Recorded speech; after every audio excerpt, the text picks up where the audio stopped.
Good afternoon from Kyiv. We will be on air till 12 o'clock today with a specially extended news programme. The Russian noose around the Ukrainian capital is being tightened. This morning there are reports of sporadic fighting between them, the Russian troops, and Ukrainian forces in various parts of the city as civilians continue to flee en masse. We came across a large number of Ukrainian soldiers this morning manning checkpoints, larger than yesterday, I should say. They were all twitchy. They are worried about Russian infiltrators. Speaking from an unknown location in this city, Ukraine's President Zelensky was defiant for his people, angry with the West for not delivering on sanctions, and thus open for the first time to talk about the neutral status of Ukraine outside NATO. Moscow is sticking to its line. In accordance with obligations to our allies, President Putin decided to conduct a special military operation to demilitarize and denazify Ukraine, so that freed from this oppression, Ukrainians themselves could freely determine their future. I remain in the capital. My family is also in Ukraine. My children remain in Ukraine. And Ukraine's President Volodymyr Zelensky appealed directly to world leaders to do more, warning that if they fail, tomorrow the war will knock on your door. President Biden has called an urgent meeting of NATO later today to discuss further action, with the West under pressure to cut Russia off from the key global finance system, SWIFT. Good afternoon then from Kyiv, a city which is truly under siege. Russian forces are rapidly closing in, with reports of tanks and troops in a suburb just a few miles away. Ukraine has been bombarded by Russian airstrikes on cities and military bases for the second day. There have been hundreds of casualties, including civilians. Ukraine's president has urged his countrymen to resist and has called on Moscow to declare a ceasefire. At the centre of the Ukrainian capital, the seat of the country's democratic government, people have been taking shelter in underground stations and basements. Just over half a mile away is the Independence Square, also known as Maidan, which in 2014 saw such violent protest against the pro-Russian government then running Ukraine.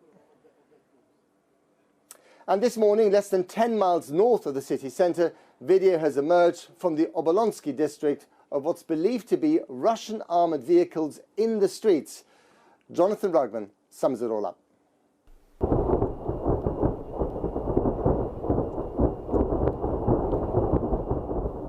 This was Ukraine's northeastern border last night, and though it was unclear who was bombarding whom, it seems that Russia's advance has not been without a fight.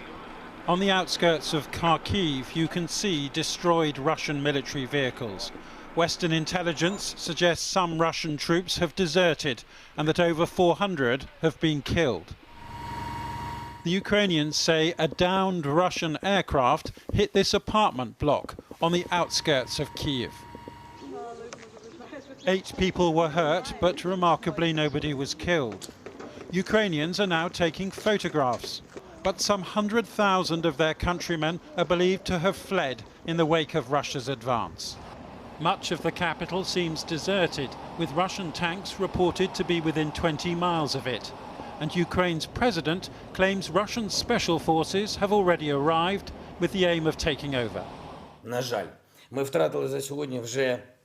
I remain in the capital. My family is also in Ukraine. My children remain in Ukraine. My family are not traitors. They are citizens of Ukraine.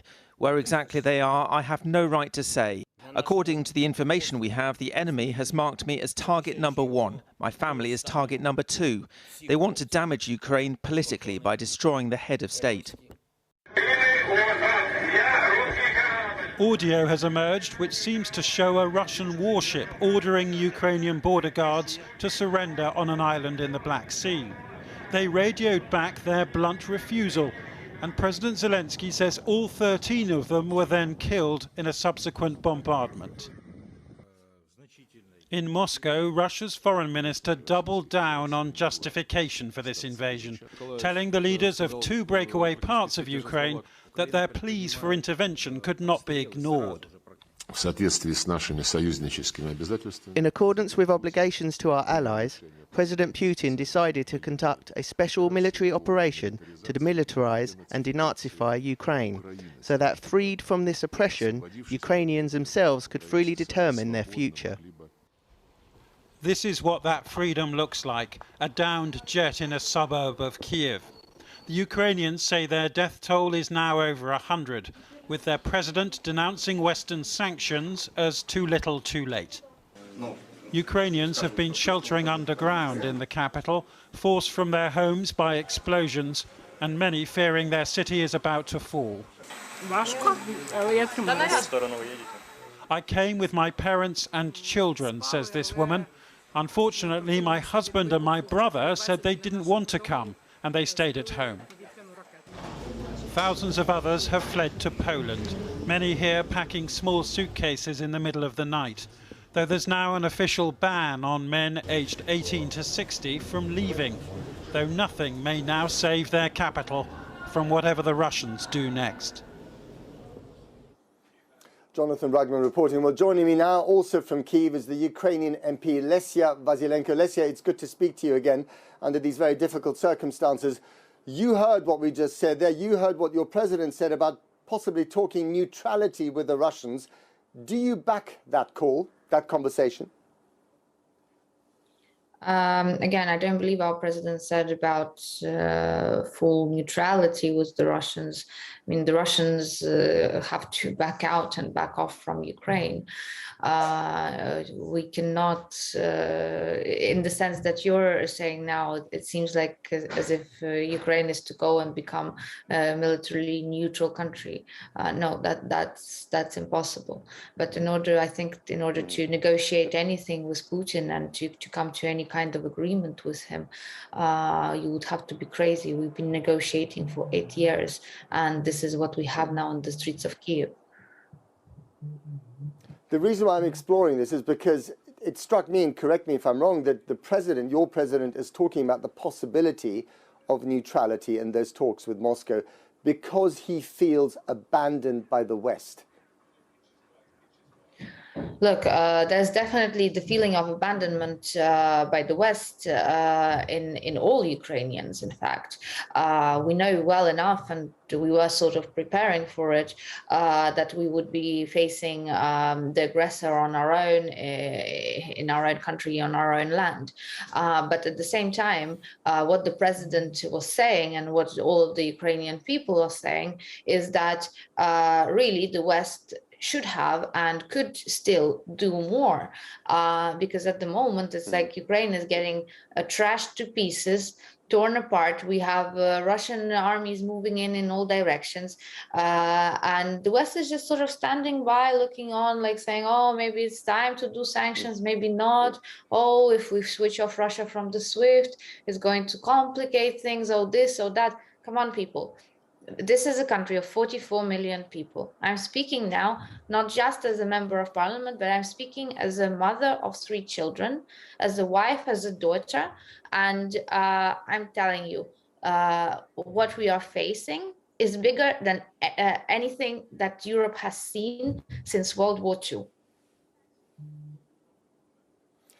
I mean, the extraordinary thing here is that they were talking about cutting Russia off from SWIFT weeks ago. They were talking about personal sanctions against President Putin weeks ago. And yet today we know that the Germans, the Italians and the French have blocked all these moves in the EU, and the Cypriots, by the way, a lot of Russian money in Cyprus. Why do you think they're doing this when the invasion is already underway? Yeah, so sorry, I just interrupted that for a bit. I understand your question really well, because it's like, why don't you cut off Russia from the SWIFT? Well, why don't you? Because to cut off Russia from the SWIFT also means to stop buying oil and gas from Russia and all the energy resources from Russia. And I'm sorry, but if Europe would like to stop being a hypocrite for a second there, please, because claiming in 2019 and all throughout 2020 how the whole of Europe will decarbonize by 2050, we will all go carbon neutral, European Green Deal and all that, and still to be buying Russian oil and Russian gas, and Russian fossil fuel resources, and that's not good, and that's not okay. That's not fair, that's not just, and that's not the truth that the European politicians are saying to their people. And the reason I say about this is because the SWIFT system is primarily used to pay for Russian fossil fuels and to pay for Russian commodities that are bought by European markets. So to cut off Russia from the SWIFT, why Ukrainians want to cut off Russia from the SWIFT so much? Because that will leave Russia in isolation without the markets. And Russia knows very well, and that's why they say in all their negotiations, yeah, go on, cut us off from the SWIFT, see what comes out of this. So my appeal to everyone who's a decision maker in Europe and the US and the world is to actually face the truth that we have a major aggressor in the world at the moment who is blackmailing everyone and playing everyone. Please choose your priorities and choose your principles. You are for lives, for saving lives and democracy, or you are for money and commodities. Okay, finally and briefly, let's say, if I may, what are you telling your kids about this? I don't know how old they are, but what are you saying to them right now? My oldest is 8. And then that's my son, and then I have 2 girls. One is 6 and one is 9 months. She's turning 9 months on Wednesday. What do I tell them? My biggest challenge is to keep calm and have a smiling face when I approach them and when I talk to them about whatever we're going through and whatever can happen. And I think that is the biggest challenge for all Ukrainian mothers out there. I can imagine. Lesia Vasilenko, good luck to you and your family. Thank you very much again for speaking to us, and keep in touch.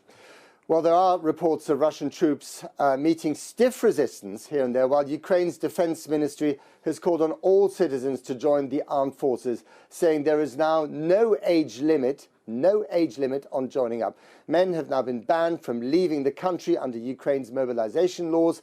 Our international editor, Lindsay Hilsum, is in Dnipro. Lindsay. Matt, here in Dnipro, people are worried that they are next. What you are experiencing in Kyiv now is what they're going to have soon. I think you can see behind me, shop has been boarded up. This morning we went to a recruitment centre where we met some of those men you were just talking about. They were all sorts of different kinds of guys. One was a government officer, one was somebody who worked in IT who I was chatting to. But they were very serious, I would say, even though they're older than you would expect for joining the military. One was 46. I saw one guy who looked like he was over 60, which is supposed to be the cut-off age. But they were very clear, and one of them said to me, I want to kill Russians. And I said, well, how are you going to do that? I mean, we're talking about missiles. And he said, yes, we can't do anything about the missiles.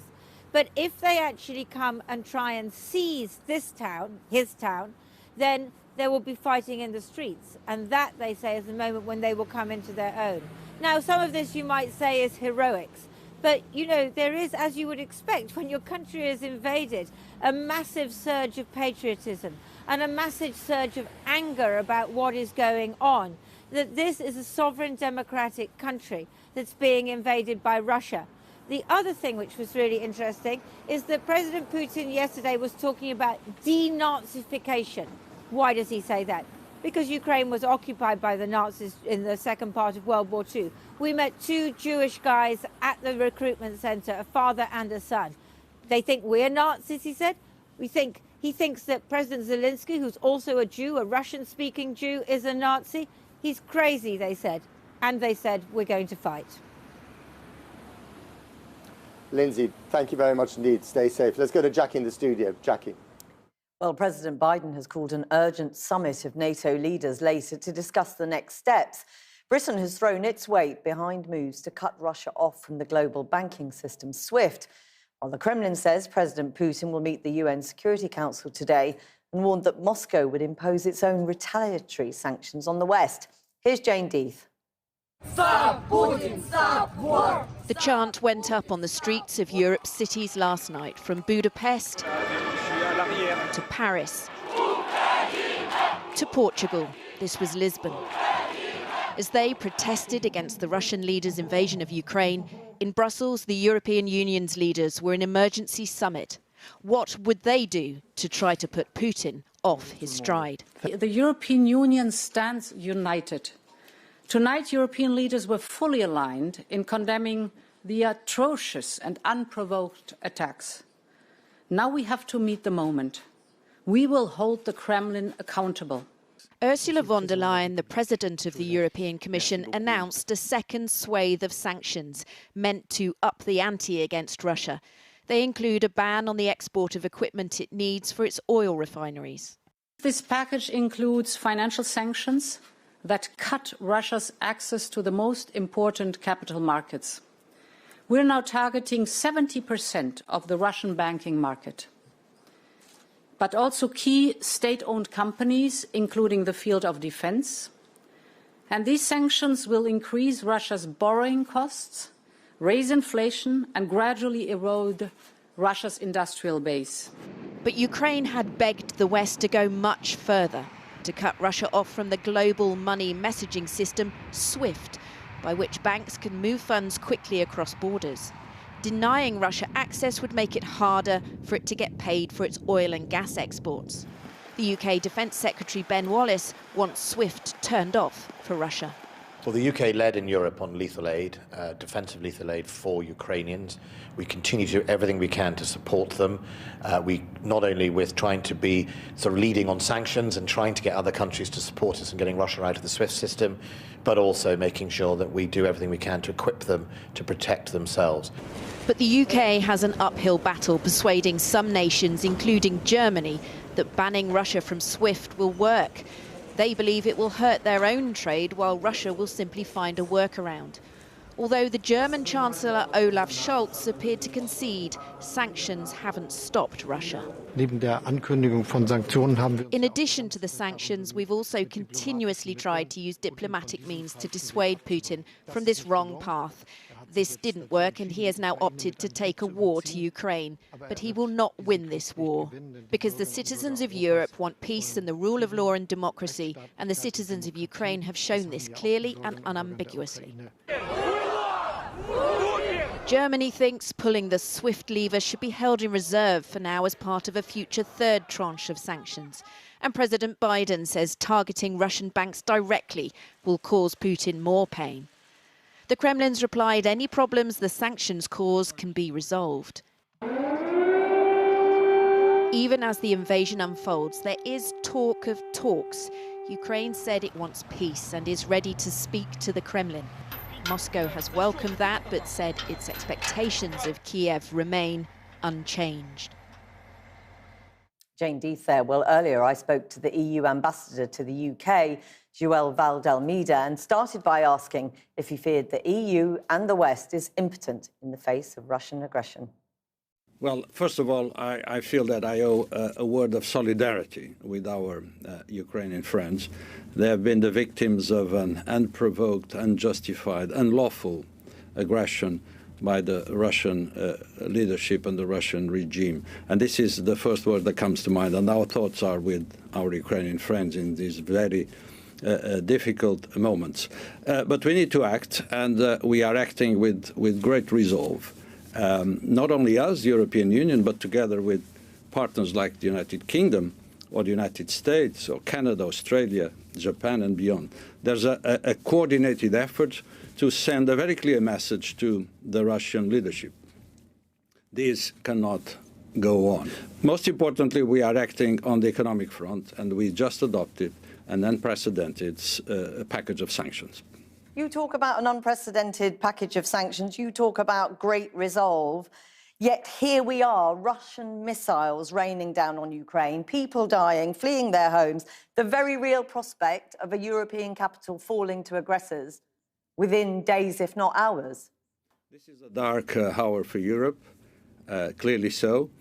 But let me be very clear, this is the sole responsibility of the Russian leadership. Yes, but as you say, you have to act. You say this is a show of strength, and yet look at what is happening on the ground. It is a show and a very clear message that we are determined to exercise pressure, unprecedented pressure, on the Russian regime. We adopted a a package of sanctions which is, again, unprecedented. I've never seen this in my already long life as a European diplomat. We are attacking 5 sectors, key sectors. We are hitting and hurting the heart of the Russian regime. Yeah, we sorry are to interrupt you, but you will not implement one of the key sanctions the Ukrainians are asking for, which is to remove Russia from the SWIFT banking system. I don't think we should focus excessively on a single message. If you look at what we have done on the financial side of this package, which is a very important element of it, we are basically attacking and impacting upon 70% of the Russian banking system. We are actually preventing them from accessing to financial means to support the war effort. Sorry to interrupt you, but you say access to financial means. You say let's not focus on this one measure. Ukraine's foreign minister is literally begging you to do this in really desperate terms. You know that he has said those who refuse to do this will have the blood of Ukrainians on their hands.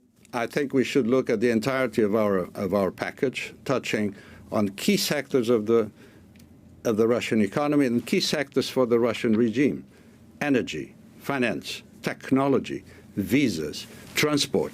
5 key sectors. But yet you know, you will have heard the Ukrainian president say, this morning we are defending our state alone, and the world's most powerful forces are watching us from afar. I wonder, when you hear that, do you feel a tinge of shame or embarrassment?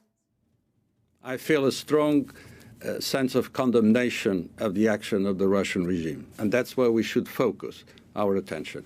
Within the G7, between the EU and NATO, with our transatlantic and Asian partners, and now at the United Nations. And I'd like to appeal to all the nations to concentrate their efforts in sending a very united and a very strong message to say this needs to stop. Do you think it will be enough to stop Russian tanks rolling into Kyiv? We have to do everything we can on our side. At the same time, we need to be very clear about who is to blame for this situation. And we are not blaming the Russian people. We are blaming the Russian leadership. Ambassador, thank you very much for talking to us today. Thank you for hosting me. Well, joining me now is the former Prime Minister of Finland, Alexander Stubb. Thank you very much for coming back on our programme again, Mr. Stubb. I just want to put this to you. The Ukrainian president, feeling very high and dry, left by the West, and obviously, you know, the Russian troops encroaching on his capital and possibly on him personally, is saying, and said just now actually, in Russian, that he's prepared to talk about neutrality with Moscow. We've just had that confirmed. As someone who ran a neutral country, Finland, would you advise him to go down that road? Well, perhaps a little correction. Finland is not a neutral country, and we haven't been since the Cold War. We don't belong to a military alliance, but we chose our football team when we joined the European Union on the 1st of January 1995, and are very in a deep cooperation with NATO, and more NATO compatible than many NATO states. I would advise the president to have talks, but I would advise him obviously against neutrality. The situation is very different, and it's not that dissimilar to what I was involved with in 2008, negotiating peace in Georgia when Russia invaded Abkhazia and South Ossetia. What I like about the Ukrainian president is that he seems very calm, cool, collected, and stable in this extremely difficult situation. So I would advise for talks, but I would stay clear from neutrality. The reason why people here think he said what he said today, especially in Russian to the Russians, is that he feels left high and dry by the West. Does he have a point? Yes and no. I think we have to look at this from 2 perspectives. One is the war on the ground. And there, I must say that it is, of course, with deep sadness and fear as well that I watch the Russian troops advancing and the Ukrainian troops fighting back. The second track is actually the one that was discussed in the previous snippet there, the sanctions. They're not going to solve everything, but they are, I think, quite far-reaching as we stand. The thing is that Ukraine is not a member of the European Union. Ukraine is not, unfortunately, a member of NATO, and therefore being left alone is an unfortunate and relative reality at this particular moment.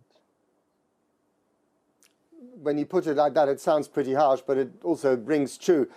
Do you, though, agree with the EU ambassador in London, who we heard just now being interviewed by Jackie, that enough has been done, that this is not all about SWIFT? Because here they are absolutely furious that the European Union has not taken these steps. Well, I was listening to the conversation there earlier, and let me be clear, from my experience, this is so far the swiftest and actually the most far-reaching sanctions package that I've seen. And you have to understand that it happens in 3 waves. So wave number 1 was when Russia recognized Donbass, the region. Wave number 2 came yesterday, and wave number 3 will come. So SWIFT will be on it. Do not worry about it. But what the European Union wants to do is take it in step by step and get a clear legal basis for doing it as well. I think we're moving towards a situation whereby Russia will be fully isolated. Okay, but step by step doesn't really work with a guy who's sent an invasion force into an entire country in one large step yesterday. So should one be much more dramatic in one's measures to try and exert a degree of punishment on the Russian president? So the attack started a little bit over 24 hours ago, and we've implemented already a second package. There's been a lot of promise about different types of military equipment and help coming out. You know, this is a question of hours and days, that's for sure. But rest assured, you know, the West is doing everything that it possibly can in this situation. The sort of counter question, I mean, there's a lot of frustration at the moment and a lot of sort of finger pointing. Let's look at the facts on the ground and what can be done realistically. And I think that the United States, the United Kingdom, and the European Union are doing everything that they possibly can. We're just entering a new era, I think, of international relations. And this will take a few days. I mean, I'm sure that the political leaders at the moment are doing everything that they possibly can. Okay. Alexander Stubb, have to leave it there. Thank you very much indeed. As you say, this will take a few days, but a few days or perhaps hours is all they have left in this city, which at the moment has got a Russian noose around it, as troops are encroaching on the capital, on the seat of power, on the parliament, and on the presidential palace eventually. That is what you're dealing with, an act of international geopolitical blackmail with Vladimir Putin in Moscow and the Ukrainians here. That's it. Channel 4 News from Kyiv. Thank you very much indeed.